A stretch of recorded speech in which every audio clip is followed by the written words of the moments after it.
Hey everybody! Howdy, welcome back to Planet in God. We are doing our reading challenge, the Gospel of Matthew through the new year, or up to the new year, I should say. We are on Matthew chapter 5. Chapter 5, day 5. So without further ado, let's get into it. All right, so chapters 5 through 7 actually encompass one giant teaching known as The Sermon on the Mount. the Sermon on the Mount. Yeah. This whole section, we could spend days on each little bit because there's a lot to break down in here. We're going to do our best to do high level as much as we can through it. So let's dive right in. I wanted to ask, first off, before we get into it, some of the key things we need to know about this section is, first off, who is Jesus speaking to? I mean, he's speaking to the Jewish people. Right. He's speaking to the Jewish people. That's one thing a lot of people get mucked up is they take this section and they immediately apply it to the church age and what the church should be doing. But really you have here Jesus, the Jewish Messiah, talking to the Jewish people. And what he's going to do is he's going to give the proper messianic interpretation of the law. That's what he's doing in these 3 chapters that we're going to see through here. So that's what we're going to see. The Pharisees would teach their interpretation of the law. This would be the oral traditions. They're going to teach a lot of external conformity. You have to do something externally to conform to the Mosaic law. Jesus, however, we're going to see him consistently through these chapters combat that. He's going to say, no, it's not about your external conformity, it's about the heart. It's about your internal conformity to the Mosaic law, which is really important, I think. It really goes to show the faith aspect of what the Mosaic law was supposed to represent. So let's break this section down here a little bit. So how did you go about looking at these? I don't know. I guess I did 1 through 12. Mm-hmm. Did you go a little further than that? So I've done a sermon on this in the past, and I went 1 through 16 as one giant section, kind of all lumped in together. So like the way that I look at it is you have the Beatitudes verses 2 through 11 or 2 through 12. Those can get broken down into subgroups. And then 13 through 16 is our character in light of the Beatitudes. How are we supposed to act in light of these Beatitudes? And that is that we're supposed to be salt and light on the earth because we're to be reflecting the Beatitudes. Yeah, I like that. I like the salt and light a lot because they're such good illustrations. Yeah. And I need illustrations. My brain needs illustrations. So. There you go. So yeah, I really like that section because it helps me understand it better. Right.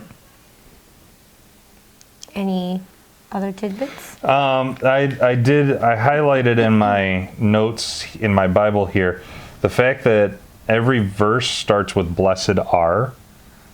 The person that lives by these principles according to the Mosaic law is already blessed. They already have the blessed. Not blessed will be or blessed will become. Blessed are. In other words, you already have it. So blessed are the poor in spirit. You already have the poor in spirit.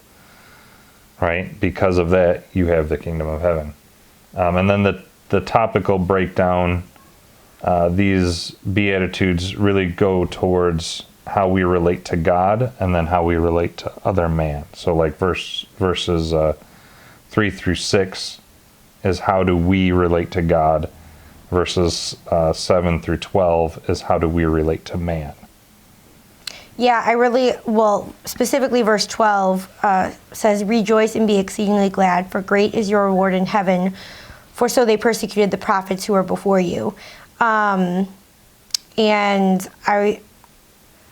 I liked it because all the things in the blessed are, right? Those a lot of those are hard things. Yeah.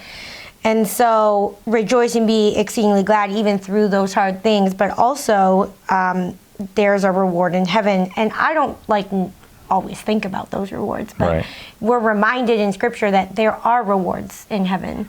Yeah. And so it's just a cool thing to think about. And then, again, we can take the Beatitudes and the salt and light, and we can apply it to the church in today's day and age. But if we have to remember the historical context of what this section is, the Beatitudes, the salt and the light, and the historical context is that Jesus is telling us what righteousness looks like under the Mosaic law. Mosaic law is in effect. He's now interpreting it for the Jews, and that is the purpose of this first section here. So what was the next breakdown? So moving on, I went from 17 through 20. Oh yeah, me too. Oh wow, look at that. Yeah. Verse 20 specifically I had as the key to understanding the entire passage. Verse 20 says, "For I tell you, unless your righteousness exceeds that of the scribes and Pharisees, you will never enter the kingdom of heaven." That's the key to this entire Sermon on the Mount. Jesus is telling you, look at the righteousness of the scribes and Pharisees, how much work they are doing, and unless you exceed that, you will never have the same righteousness. You will never be righteous before God.